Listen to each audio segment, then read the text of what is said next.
So we have 11 guests. I don't see anyone else coming on unless we want to wait another minute. I think we should get started. Okay. Yeah, that's fine. All right. Sounds good.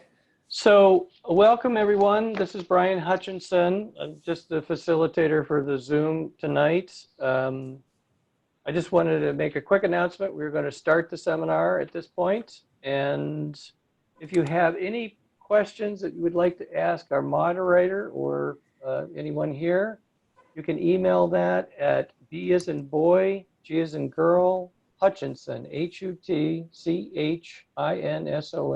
at Comcast.net. With that out of the way, I'll turn it over to David Shuey, our Board of Supervisor.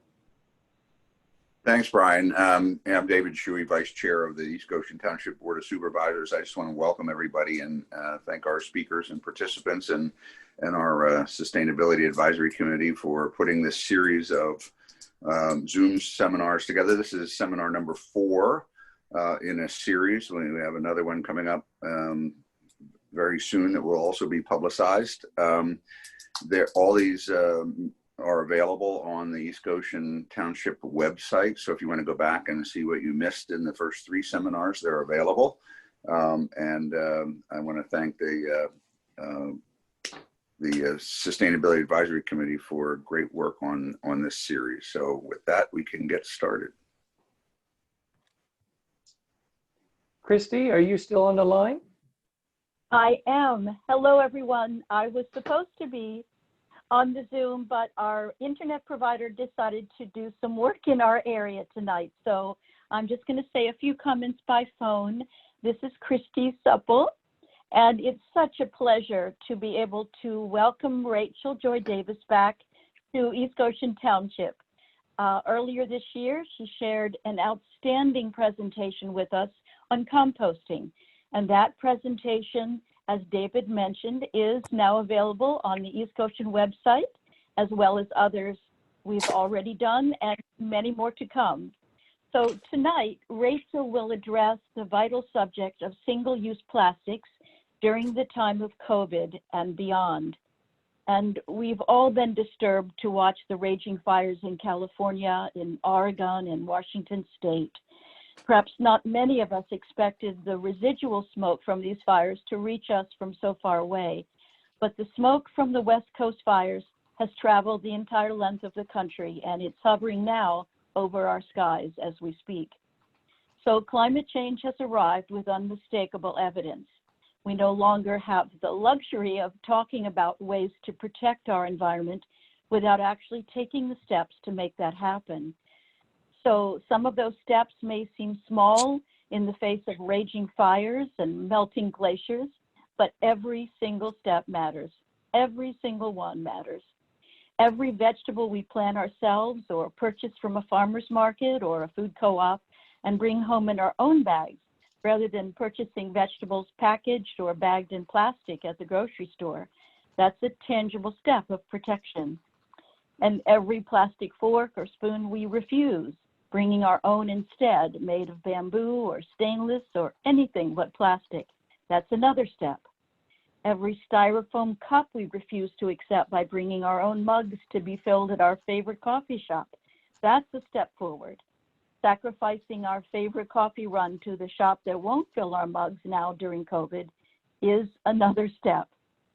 East Goshen right now is being ripped apart by a conduit of pipelines carrying fossil fuel products, most of which are intended to be used in the manufacture of plastics overseas. Many people have been working long and hard to interrupt that danger to our community. Well, what if as many residents of East Goshen as possible make a commitment to refuse, to reduce, to reuse, and finally recycle every single item of plastic they buy or are given?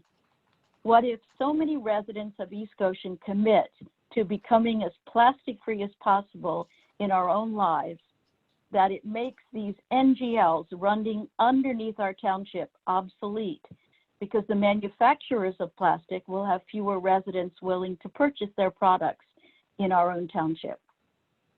So our Sustainability Advisory Committee will be hosting additional seminars on recycling, on growing our own fruits and vegetables hydroponically so we can have them year-round.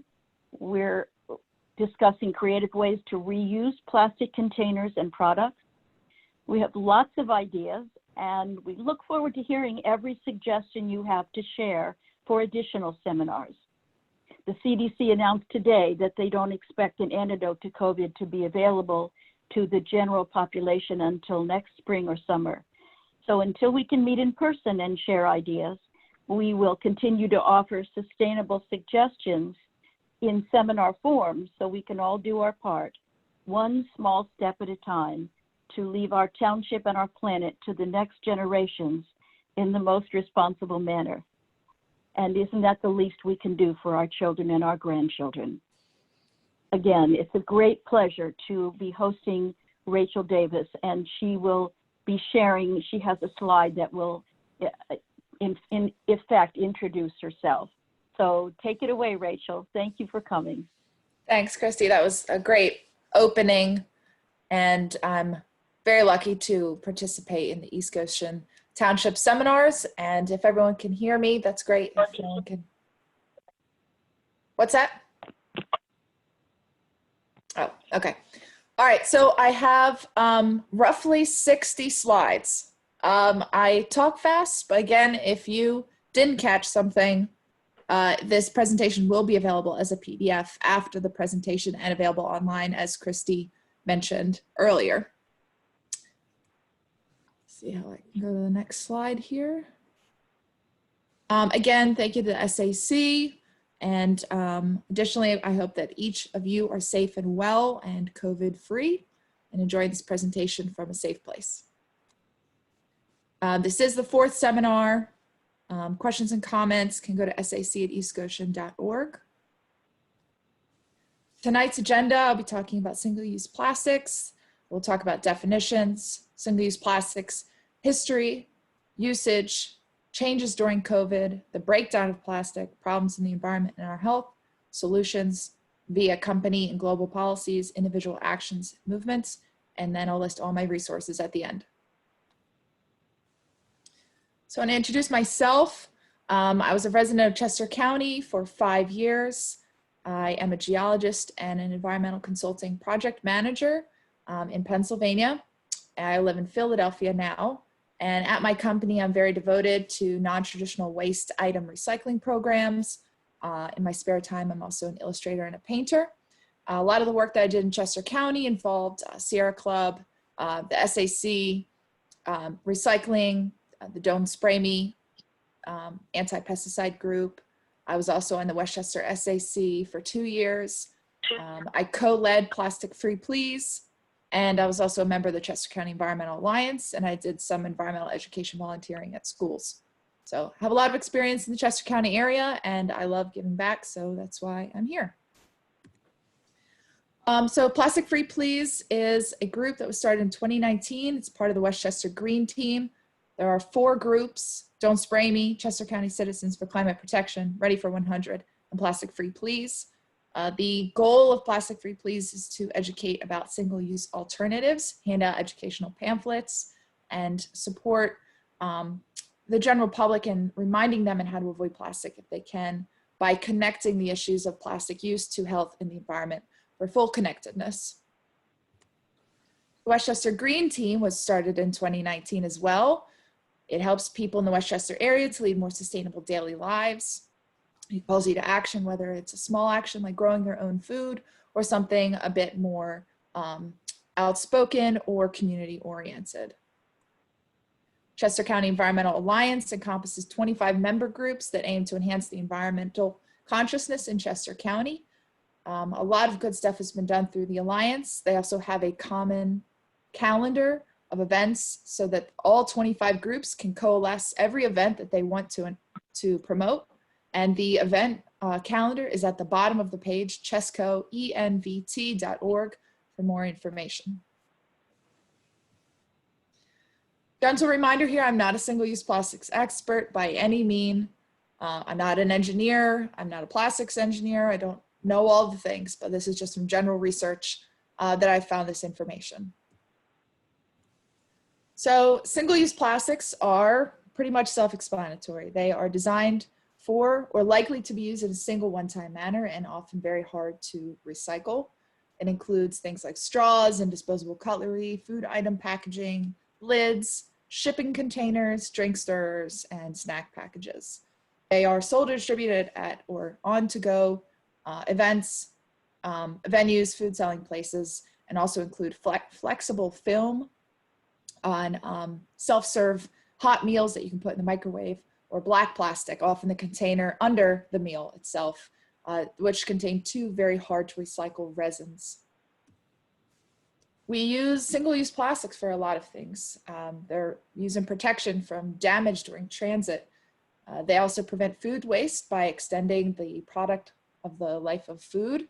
For example, a wrapped cucumber will last on average 3 days longer than an unwrapped one by not evaporating. Surgical equipment is sterile and medicine is kept in good condition. Disabled consumers often use wipes and straws for ease. And historically, plastic has been safer and cheaper to use than paper, glass, and cardboard. They're durable, strong, they withstand a lot of pressure, multi-use, cheap, heat-resistant, colorful, convenient, pretty much the perfect material. Generally, we take crude oil, we process it, and we make it into a resin with different chemical formulas to withstand different heats and pressures and uses. So the cutlery in your fork is different from the plastic that is used in biomechanical procedures and things like that.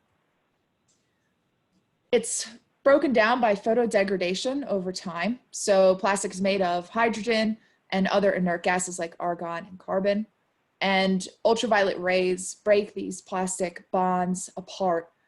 Also aeolian, which is wind, and alluvian, which is water, continue to break these pieces down into smaller molecules. Without getting too depressed, plastic is pretty much the most destructive thing that we've created over time. Every hour, Americans use about 2.5 million plastic bottles. Exfoliating washes contain microbeads, and other things like our makeup and our toothpaste and our hair products also contain microbeads and other polyethylene breakdown products. 93% of Americans actually test positive for the presence of BPA in their bodies, so it's pretty readily bioavailable. Microbeads often escape and get to the water system, and trash boils up and ends up in the most beautiful places in our society, including the Hines National Wildlife Refuge at Tinicum. Discarded plastics go everywhere around the world. They follow the ocean currents and they end up in 6 great garbage patches. I'm sure you've heard of the one in the Pacific, but there's actually 6 of them. Most of the plastics are actually sitting below the surface of the ocean and not at the very surface, which makes them even harder to extract from the ocean. Plastic obviously takes a long time to break down. We hear it all the time, but we don't really know how long it takes down because we haven't seen the length of plastic over the time that since we've created it. So if we kept something like a plastic beverage holder, like a bottle outside, we don't know that it's going to take 400 years, but the breakdown of that polymer suggests that it may take up to 400. Styrofoam at the bottom, you can see it really never breaks down. It is extremely heat resistant, so the sun has a hard time breaking it apart. So our current situation is that we only have about 10% of plastics worldwide have ever been recycled since they were created, which is a staggering number. The world produces currently more than twice as much plastic as it did in 1998. And any amount recycled means that virgin material is not being used. So recycling has promoted competition for virgin plastic companies. Currently, Steve Russell, who's the vice president of the American Chemistry Council's plastic department, is responsible for the basically global promotion of benefits and innovations of plastic to consumers, policymakers, and in key end use markets. So if you want to blame someone today, blame Steve. He wants to continue to convince consumers they are still the responsible party. That is his mission. It's the same plan as in the 1990s to sort, recycle, and educate. It didn't work then, and it's not going to work now. I'll speak more on that later. So plastics are long chains of monomers that take hundreds of years to break down. They obviously are used for very different things, but one of the big things about plastics is that they're endocrine disruptors. They mimic the action of hormones and other signaling molecules by fitting in and binding to the receptor sites in many of our tissues. Concern is greatest for fetuses and non-adults and affect sexual differentiation and neurological development of all species that consume it. Obviously, animal life, we've all seen pictures of birds and turtles with things around their necks. The microplastics get in their food. It's also found in human stool, and they're not able to consume the regular food because their bodies are filled with plastic. So the big deal and why we should change is that traditional plastics are made from fossil fuels, and in order to get the fossil fuels, we have to create a lot of other waste, human physical power, money, time, and the burning of other fuels in order to get to the fossil fuels that we need. And all of that is a finite resource and contributes to climate change. A fifth of US municipal solid waste is made out of plastic. It slowly breaks down. It's lightweight, gets polluted all around the natural world, and millions of discarded bags and things like that are harmful to wildlife by clogging drainage channels and sewers and cost cities millions and millions of dollars worldwide to unclog. The benefits of who's benefiting from this global market for plastic products? A lot of people, but mostly the fossil fuel companies. So Dow, a $49 billion company, makes a considerable amount of its money from the plastic industry. As you can see, the numbers are staggeringly high, and they have knowingly promoted the use of plastic, which I will touch on in a little bit. So I want to break down kind of the recycling history so we can talk about what we're doing today with plastics. So it's actually, plastics were created as a polymer in 1907. They weren't really used until the 1950s. In the 1960s and 70s, the heyday for the environmental issues and the first Earth Day, Gary Anderson was a 23-year-old college student at USC, and he entered a contest for the Container Corporation of America in response to Earth Day. And CCA ended up licensing his symbol to address recycled fiber content in paper companies that they were working for. The NPR Frontline program researched that industry documents in the Hagley building of the original DuPont home on styrofoam and saran wrap and other plastics actually ended up being taken from DuPont by the Society of Plastic Industry. And some of these documents ended up at Syracuse University, where NPR was able to look at them. And in a 1973 SPI report sent to top oil and plastic execs on recycling plastics, it said, quote, "It was nearly impossible to recycle them. Sorting is infeasible. There's no recovery from obsolete products. Plastic degrades every time you try to reuse it. It's time consuming, and it's cheaper and easier to use virgin oil than recycled old plastic." Pretty much, that is they knew. Back in 1973, they knew exactly what they were doing, but confidential memos and meetings echoing this never made it to the public. And in 1974, an industry insider said he has serious doubt that recycling can ever be made viable on an economic basis. So again, the top execs met with the oil companies, realized there was too much plastic trash, but they knew they couldn't recycle it, and they also knew the infrastructure to recycle it wasn't able to handle it. So Larry Thomas from DuPont was the top lobbyist for the plastic industry, met and talked with these execs and said, "We're approaching a point of no return and not being able to recycle the material due to cost and degradation." So Lou Freeman worked with Larry and told the recycling companies, "It's your job to recycle and figure out how to do it with what we made." So Lou Freeman, Larry Thomas, and all these execs donated about $50 million a year to advertise its way out of the Can't Recycle program by promoting the exact opposite, promoting the recycling and putting it on the consumer. They said, if the consumer thinks recycling is working, then they won't be concerned about the environment and will continue to buy plastics. And that's what we've done to today. In 1988, there was a quiet campaign by the American Society of the Plastics Industry to have every plastic stamped with a resin identification code, which I'm sure you've seen on all of your products, or most of them that are made out of plastic. In the 1990s, the cost was so expensive that no one was recycling plastic, but the symbols were confusing the public, so people added materials in anyway, and the material added up.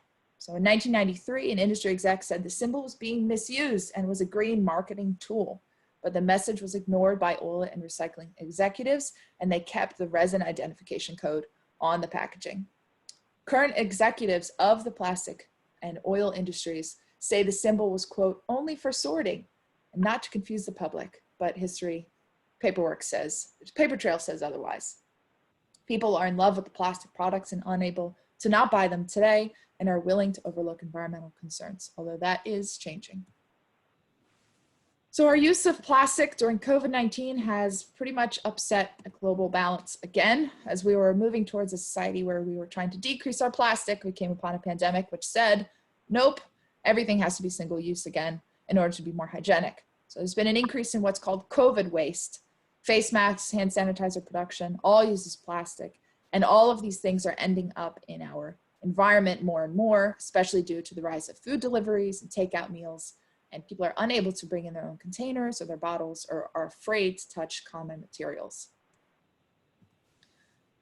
So if we want to change, there are going to be some social changes that take longer than financial ones.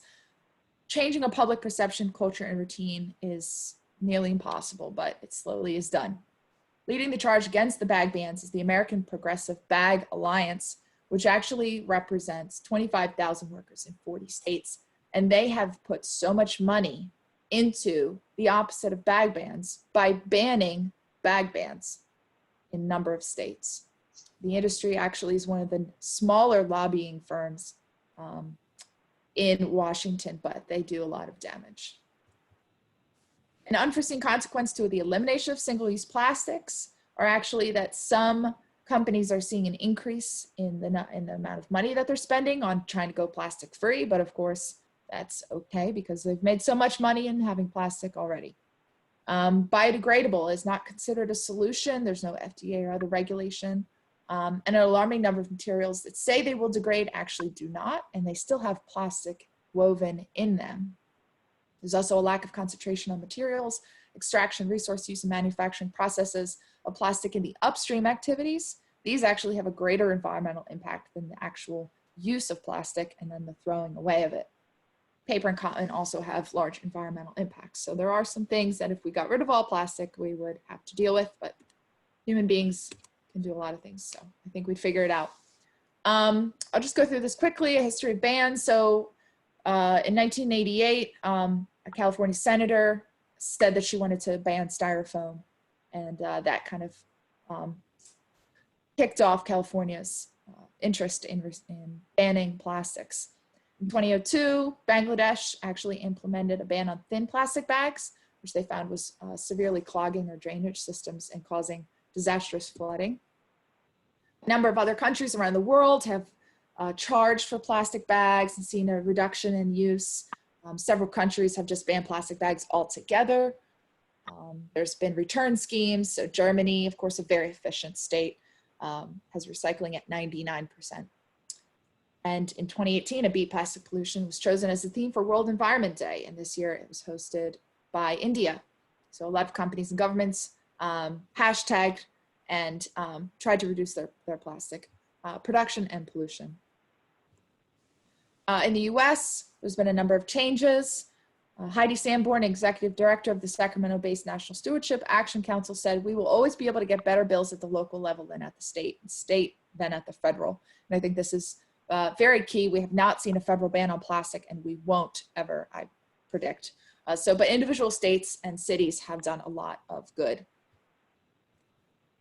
In March of 2020, the Department of Energy announced a $25 million plastics fund for recycling for research and development, and is launching an upcycling consortium. In my opinion, it is just scratches the surface of what needs to be done and doesn't actually attack the real problem. In the US, a number of cities have plastic bag bans. These are just a couple: Boston, Chicago, LA, San Fran, and Seattle.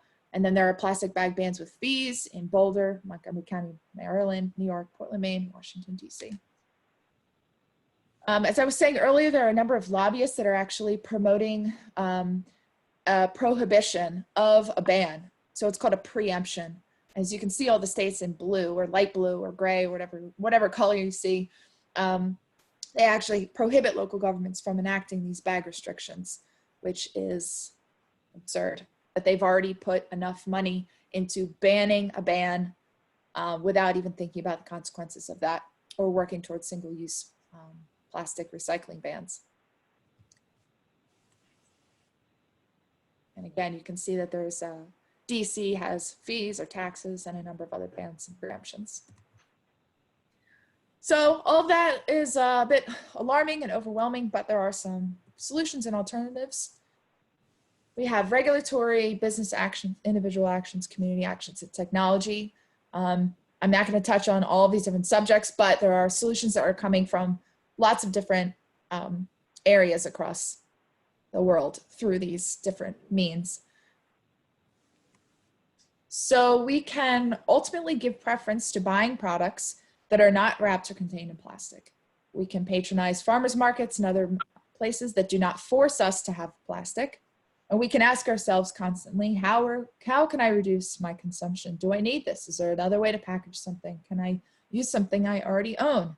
And remember, you're ours. So remember your own. Reduce, reuse, restock in bulk, and ultimately recycle, although recycling is not very efficient. We can prioritize various materials that are a little bit more long-term, slightly more expensive, but sometimes just the same price or cheaper. I was able to get in touch with the Trader Joe's in Pennsylvania and Delaware, and as of a month ago, they are now accepting your BYOB, so bringing your own bag. They were actually running out of paper bags due to the wildlife fires because they get a number of their paper products from California. They are offering reusable bags that have 80% recycled content that are good for 125 uses and don't contain lead or cadmium.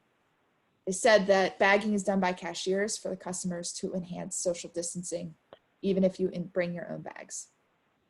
At Wegmans, Acme, Whole Foods, Martindale's, and Giant, they are accepting bring your own bag, but you have to bag this. So the cashier will not touch your bag, but they are offering paper and plastic, and the cashier will bag for you, and paper is just offered at Whole Foods. So ultimately we can use, look for products that use less packaging. It's important. We can reduce and refuse packaging. We can go to the bulk bins at grocery stores. We can avoid products with microbeads, as I was talking about. So if you go home and you look at your beauty products, turn around and make sure they don't have polyethylene, or when you're buying a new beauty product, check the back and make sure that it doesn't have anything with the word poly in it, or microbeads, or anything else that would signify that has a plastic polymer in it. Christy presented these great photos of the bags that she uses at the top of the screen. They are like a micro mesh, very easy to reuse, very lightweight, and they keep the food from getting crushed and dirty in your bag, but also avoid a one-time use of plastic bags, and they're really good for loose vegetables and fruits. I like to use them for Brussels sprouts because Brussels sprouts at Wegmans are sold in individual pieces, so this is really great.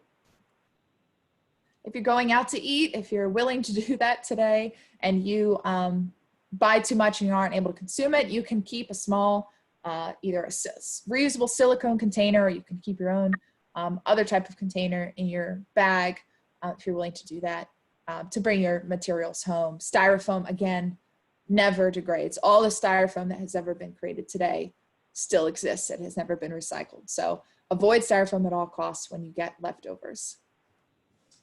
When you're traveling, you can bring your own reusable containers. You can bring your own cloth, silicone bag, reusable cup, or biodegradable or reusable metal cutlery. If you are washing your clothes, like every single person on this planet does, you probably have encountered a large plastic, thick bottle with your soap in it.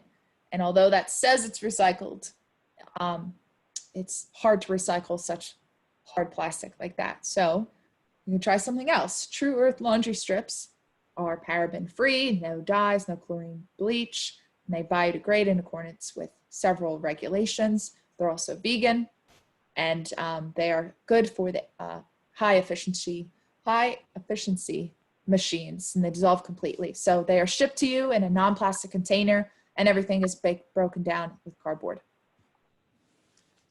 Toilet paper, we don't really think about that, but some toilet paper actually has plastic woven into it to make it a little bit more long-lasting. So there are a number of packaging companies or a number of toilet paper companies that offer eco-friendly products that don't have paper plastic in the product itself, but also don't get shipped or packaged in plastic. So Tushy, Who Gives a Crap, Real, Cottonelle, all these companies. And the link right there has a number of products that I didn't list either. A number of things have come up, questions have come up about reusable doggy bags. So I did some research. Not many brands are actually biodegradable. So there is a brand out there that is bright, or it's like a forest green color that I see everyone using. Doesn't actually biodegrade, but this is bio bag is actually 100% compostable. So this is great if you have a compost pile or woods or something, you can feel better about tossing your doggy bag out there or putting it in the trash and it will break down. Our clothing is actually one of the biggest problems with plastic pollution because our plastic, up to about 64% of new fabrics are made of plastic woven together for a number of reasons, whether it's waterproof or heat resistant or just has nice coloring or it's stretchy. Whatever we want it to be, we've made it from plastic. So polyester, nylon, fleece, acrylics, and polyamide. These things that we should try to avoid when we are buying new clothing. If you have to buy something, try to buy it used. And when you do wash it, hand wash it, spot wash, or just wash them less because all of that is ending up in our oceans where it absorbs chemicals and is eaten by the seafood, which then is absorbed up the food chain. Again, this is something for the washing machine. So this is a Cora ball and you throw it into your washer and it swooshes around and water flows through it. But because it has like a silicone outside, it actually catches the microfibers. And then when you're done with the wash, say you threw a fleece in and you wash it or a blanket, you take the Cora ball out and all the microfibers are caught on the Cora ball and then you can dispose of them in the bottom of your trash can. You can also get a Guppy Friend washing bag. I found that they're not very big, but they do work really well. They take out about 86% of completely synthetic textiles from your water that exits your washing machine. So if you have a fleece that's new and you're washing it, throw that in your Guppy bag, and then you can feel much better about not releasing all those synthetic textile fibers back into your waterway. If you have a lot of markers that are lying around your house and they're plastic, don't throw them out. You can recycle them for free through Crayola with a prepaid shipping label. You can also send it to the pen guy. He welds pens and markers together to create art, and then he sells his art. So that's pretty cool. And again, more writing utensils can be recycled through other programs. Other biodegradable brands include DBA, Bipolar, Stubby Pencil, and Papermate. If you are a female or you know a female, you can recommend to them to get a menstrual cup. It saves about 9,000 tampons and additional pads used in a woman's menstruating lifetime. So that's a long time of saving plastic waste. Paracycle is one of the programs that I've promoted at my job. And we've done about 6 years of recycling. It's a free non-traditional waste recycling program where you can earn money for the charity of your choice. So it removes all these different non-traditional waste items from landfills, including makeup and oral care products and Brita containers. It's all free. Some of the programs are off on a wait list. They have a lot of new programs always being added in. And it's really fun, and it's nice to see that you can earn money for free just by saving your trash. Some other cool things are happening around the world. In Baltimore, they have Mr. Trash Wheel, which is really cool. They actually have a live feed of him most of the time online. He's a 14-foot steel water wheel powered by the river current. So he has no footprint in terms of carbon. Everything that's collected through him goes to a recycling roll-off container where it's recycled within the city of Baltimore. He's prevented millions of pieces of plastic waste from entering the Baltimore harbor And there's a noticeable difference in the water. You can see even just looking at what goes in before and after on the water boom that separates and directs the waste into his little belt mouth. If you find that you can't reuse something for actual use that it's intended for, you can always make something creative and fun and reuse products in creative ways. You can also continue to speak up. Someone gives you something, you can say, I don't want it. A common problem that you get with takeout is that you have your own forks at home, but they continue to give you some in the packaging. You can always donate these to food shelters because they are constantly giving out non-reusable or single-use plastic items, although that's not great, but they have a lot of people to feed for free. So you can always continue to ask questions.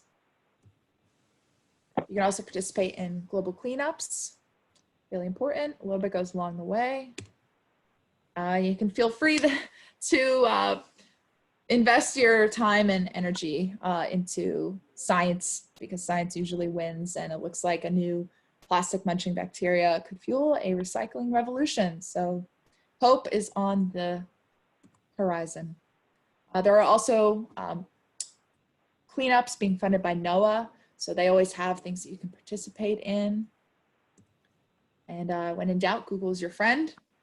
How do I recycle? How do I look up something? My resources. Never doubt that a small group of thoughtful, committed citizens can change the world. Indeed, is the only thing that ever has. So no action is too small. So that's it. Thank you, Rachel. I just wanted to see if you could answer a few questions. I mean, unless you have those questions in front of you, I'll be more than happy to read them off to you. You can read them. Okay, so the first question we have is, because of COVID, some stores are refusing to allow us to use our own bring-along shopping bags and are insisting on single-use plastic bags instead. What can we do with these bags to reuse them and recycle them? Right. So a number of those stores that I called are probably the most prominent stores in the area that are food sources. So it looks like they are accepting. Again, they're reusable bags, so that should be a little hopeful note to the person who asked the question. If you find yourself at somewhere that does not offer it, ask if you can contain your things in a the thing that they give you to walk around the store with, basically that little cart, and you can keep your bags at the front of the store. When you're done, you can fill your bag at the front of the store. I saw that happening at Trader Joe's before they were accepting people having their own bags. They said, keep your bags at the front, finish your purchase, and then restock your bags. So where there's a will, there's a way. If you bring your own bags, you can always keep them in your car and temporarily transfer things into your own bags. I know it's a little bit of a pain, but it is doable. So you can always call ahead and ask as well. Hey, can I bring in my own bags? Have you guys changed your policies? That kind of thing. Don't be afraid to call in. So as a follow-up to that question, do you know what happens to the plastic bags that you take to the supermarket and put in those bins? Yeah, actually I do. So Wegmans is one of the prominent places that my office has brought our plastic bags to be recycled. They have a couple bins outside. They get sent en masse to their recycling facility in Syracuse, and they get made into their reusable plastic bags. That's kind of full circle. I don't know what Walmart does. I don't know what other companies do. It's worth emailing them, but I'm not sure. Great, thank you. The next question we have is, what can we do with plastic containers when we get takeout? Is there any use for styrofoam since it cannot be recycled?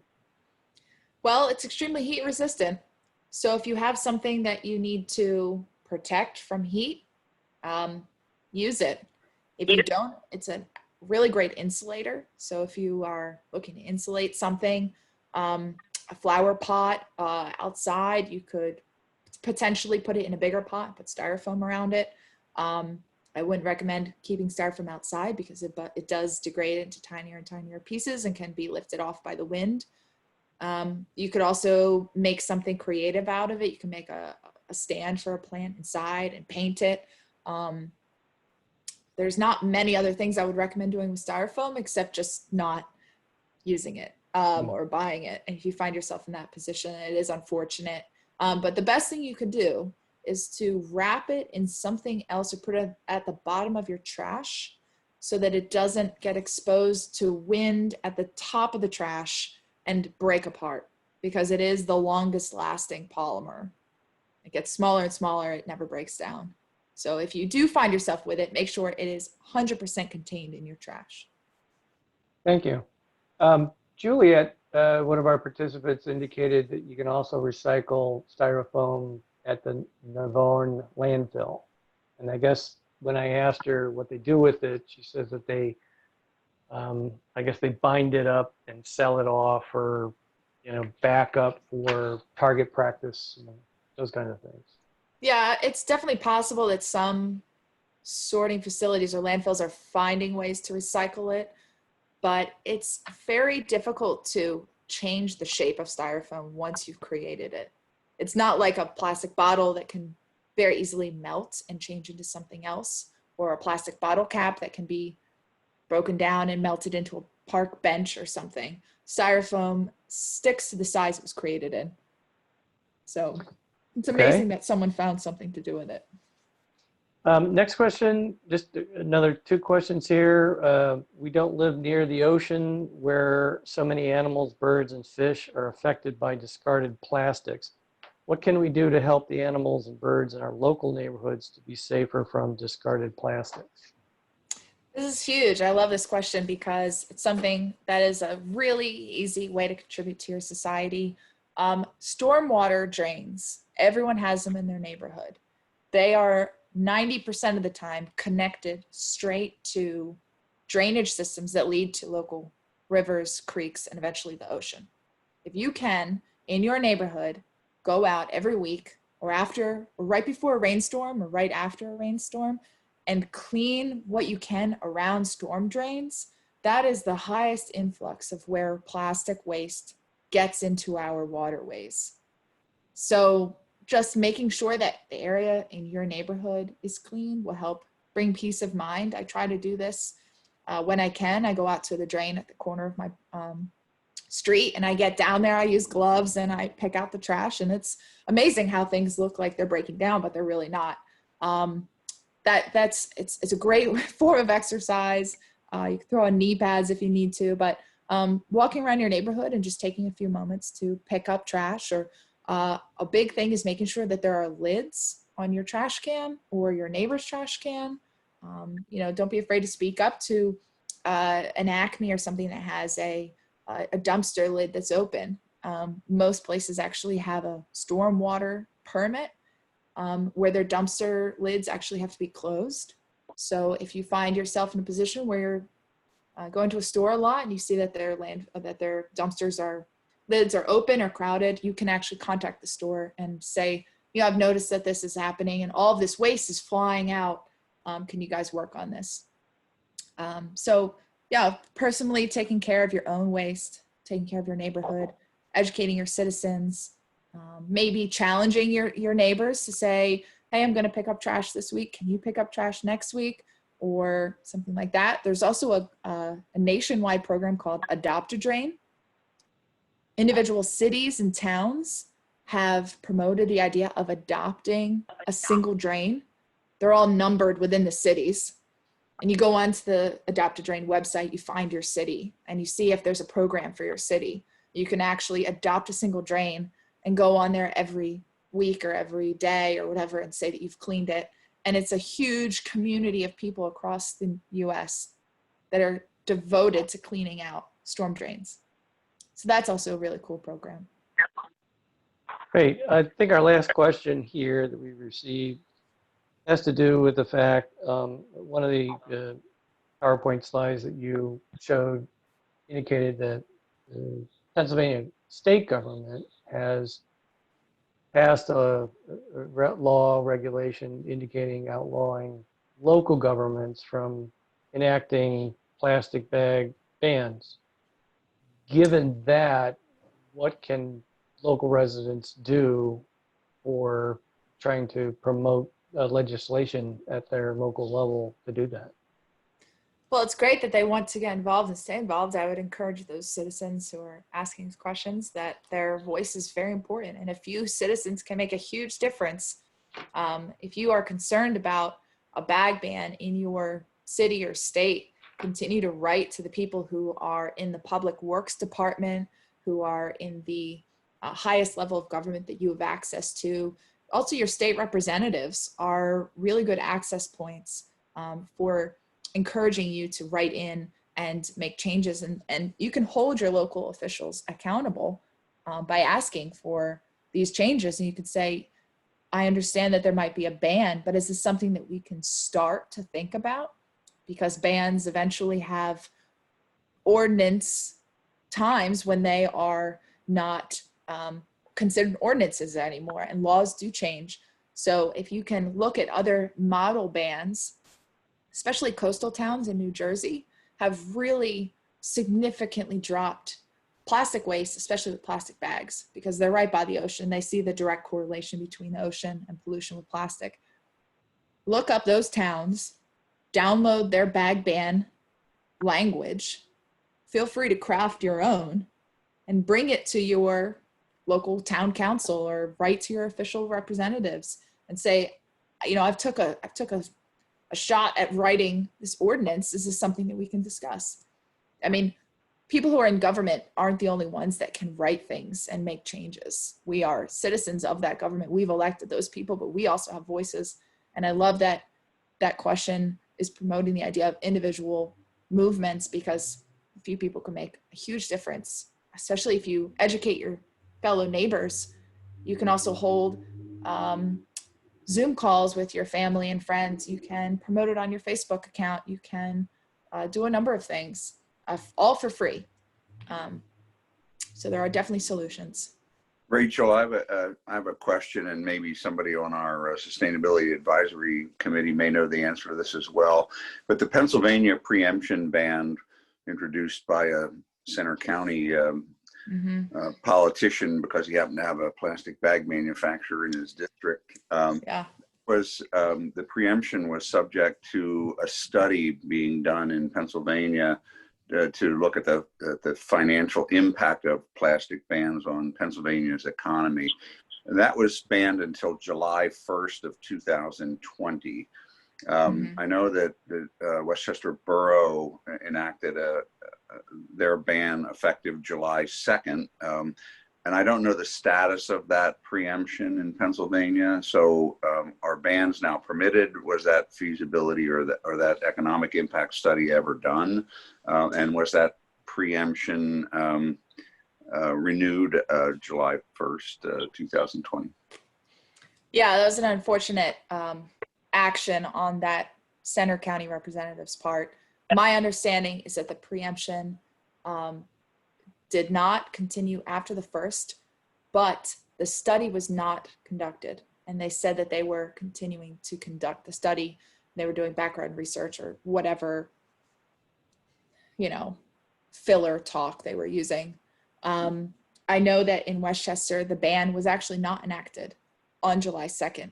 It was delayed with volunteer action. So we had been in communication with businesses to see if they could change on the 2nd, and everybody was on board.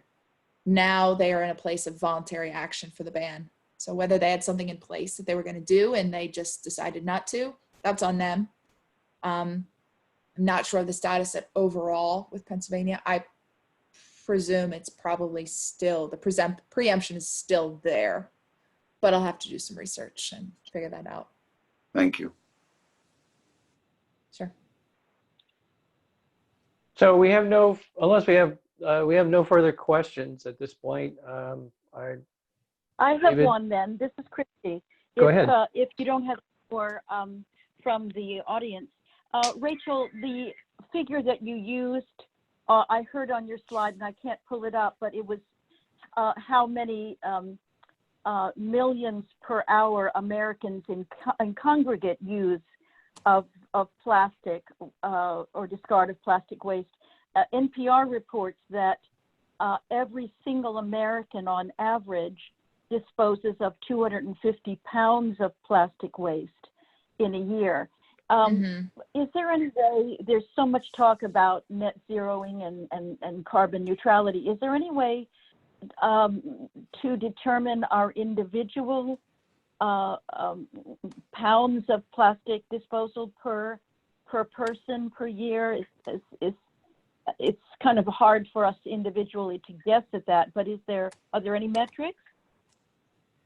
There are people that pursue calculating their own metrics. They're called zero waste or low waste impact people that actually hold all their trash to the end of the year and then they count it up. Obviously, that's not going to work for most people. I would suggest that on a daily basis, take into account what you're buying, what you're consuming, what you're throwing out.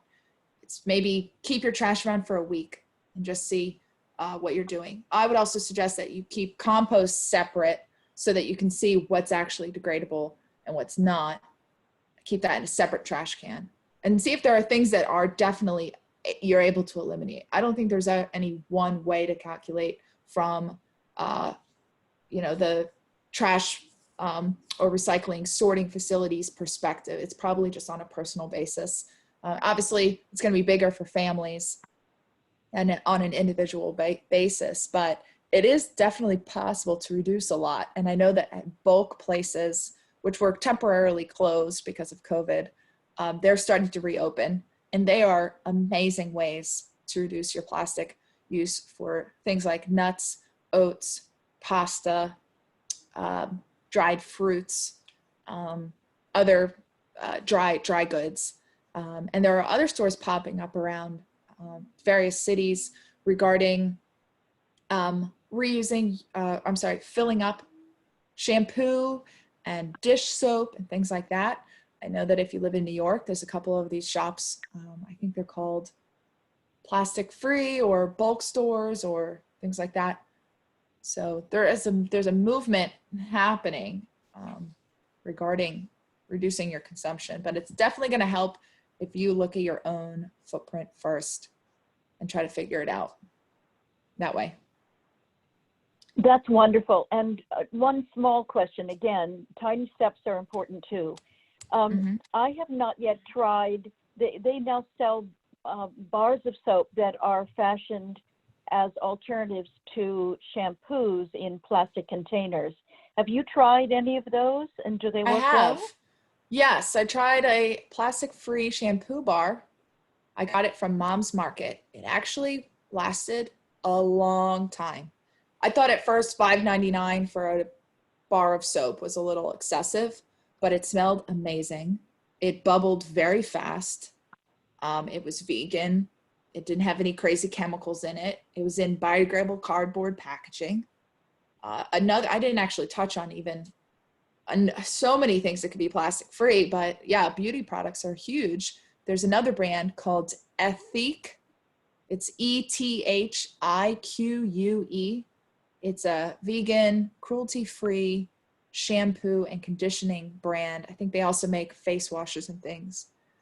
Really amazing. I'm actually about to order some, but they ship it to you in plastic-free containers. So there's definitely a lot of movement. Honestly, Google's your best friend. If you want to type in plastic-free, cruelty-free, vegan, whatever you want, and then type in the noun, it'll come up with a list. And then it just, honestly takes a few minutes to go through and figure out what you want. But, what's important to me and my products is to have them be vegan, cruelty-free. So I go out of my way to take a few extra minutes to do research on my beauty or makeup products. You can do the same thing with plastic. Because plastic is it's hidden in so many things. The microbeads, the polyethylene, the other polymers. That's a great question, though. Rachel, I just had a quick question. Sometimes you go to restaurants and they give you your, if you don't bring a container and you have something to go, they give it to you in like those cardboard boxes. I feel like I'm seeing that. It's kind of like a little bit waxed, maybe cardboard, but it's not plastic. It's definitely cardboard. Is that better than coming home with those plastic things or coming home with the styrofoam? I mean, I'm just wondering if you go to a restaurant and they give it to you in that, maybe if you go to a restaurant and they give it to you in styrofoam, you should say, well, you know what, I'm not going to come back here if you don't start addressing your, you know, how you send things to go, if you don't switch to these cardboard boxes. But that would only be worth it if they're better for the environment then. Yeah. No, that's an awesome question. That's kind of twofold. So one, yes, you can refuse the styrofoam if they offer it. I've actually gone to restaurants and said, what do you have the container be? And they say styrofoam. I said, do you have anything else? Sometimes they have foil. Foil is actually recyclable if you put it in a aluminum container. So you can't recycle a ball of aluminum in the trash or recycling by itself, but you can actually put balled up aluminum inside your your aluminum cans. And then it gets recycled that way. So that's one thing.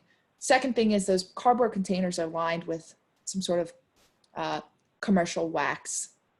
And it renders the rest of the cardboard unrecyclable. So it's not really a better option. It's better in that it's not using fossil fuels and that it will break down over time faster and with less chemicals than styrofoam. But you're still creating, most of those containers are not recycled cardboard. They're virgin cardboard or whatever. I would say on a scale of containers to take home, yes, it's better. It's slightly better, but not slightly better. Okay. Yeah. All right. Thank you. Sure thing. You could also, I'm thinking off the top of my head, scrape the majority of the wax off and recycle the cardboard. I don't know if that'd be possible. That sounds like a fun experiment. I don't know. Okay. I don't know. It's a little time consuming. I think I'll just Even eat for it all me. I think I'll just eat it all when I go out instead of bringing Yeah, it. that's the thing. Yeah, and I think I had a note about food waste. If you're going out to eat, try to only order what you think you're really going to eat. Right. A lot of people go out to eat and they see with their eyes more than their stomach. So Yeah. Yeah. Thank you. mm-hmm.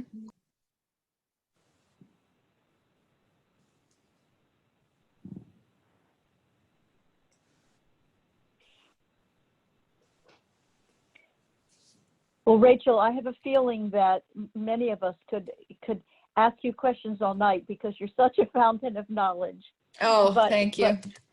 But to be fair, I think just to repeat, anybody who has any questions, just send them to our committee, our sustainability committee, care of the SAC address, and we will forward them, or we will find the answers for you. We will help do the research. We are empowered or asked not to advertise a specific product or company out of an abundance of fairness.